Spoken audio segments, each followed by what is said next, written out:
And now, on to close it out, the right-hander from Houston, Texas, James Christopher. That does wrap up our show. Thanks so much for staying with us. And I do want to, again, kind of call attention to what I'm wearing.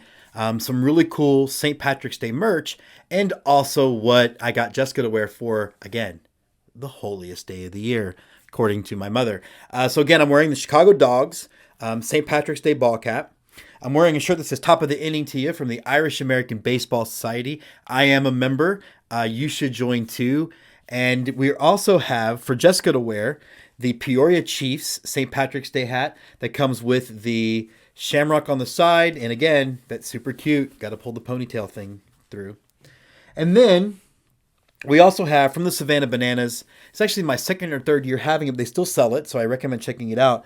But one of my favorite shirts, period, and that is the Savannah Bananas St. Patrick's Day t-shirt. And now, some birthday reflections. Changing hats again. When I say I wear different hats on this show, I mean it. Again, turning 45 tomorrow, and it's been a ride so far, and hopefully I still have a lot of road through the windshield.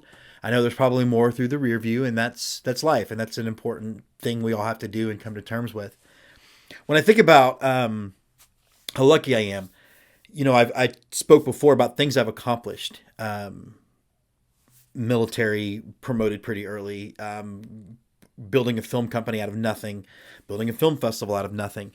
And it's easy to help get carried up a hill and then talk about what I climbed. And you don't climb anything by yourself, and you don't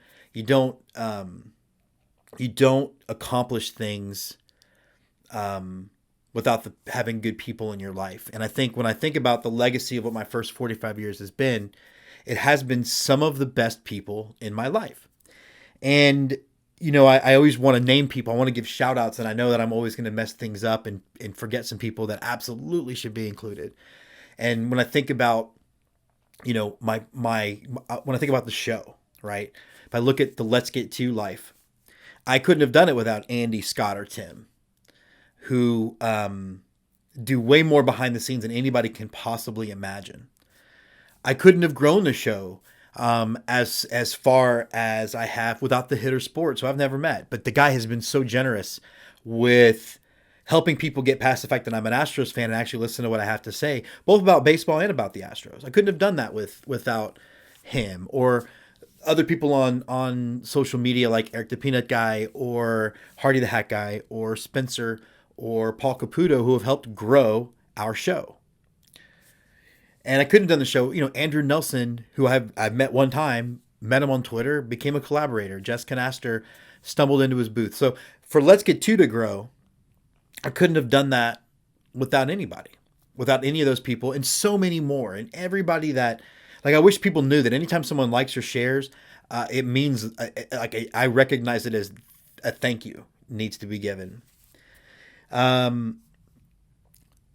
When I think about the other parts of my life, I think about Jason Tostevin and Cedric Thomas Smith and Mike Donis and Carlo Rodriguez and Lukas Hassel and so many other people in my life that have supported me, particularly in the film side of things and with the festival.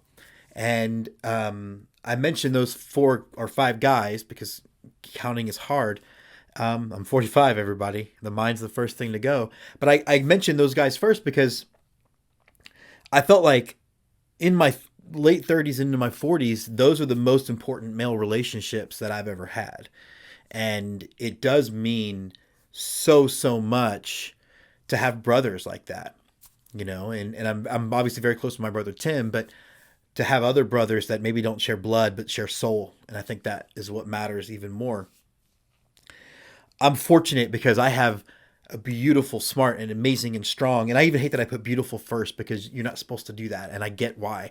Daughter in Jourdan, who has is raising, I think, 2 of the most incredible kids I've ever seen grown up in Braxton and Kennedy. So, on the one hand, I think being a 45-year-old grandfather, I think when it started, when I was going to be a 42-year-old grandfather, I was like everybody else. I was scared. I was worried.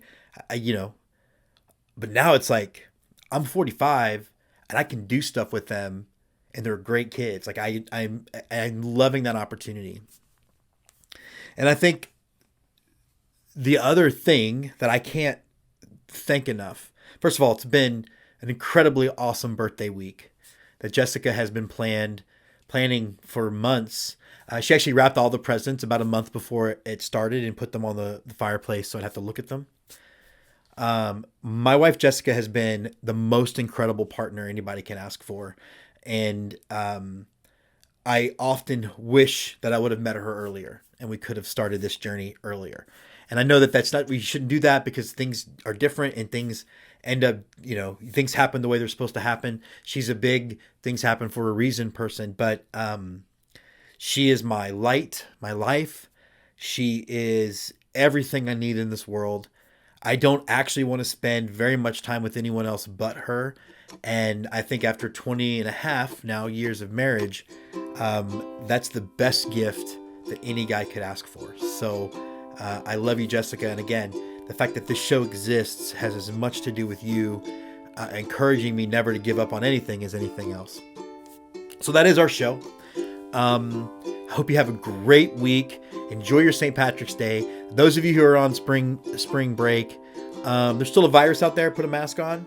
But just try to enjoy the fact that it seems like things are turning towards the positive. So I will say again, stay safe, stay sane. Top of the inning to you. And let's get to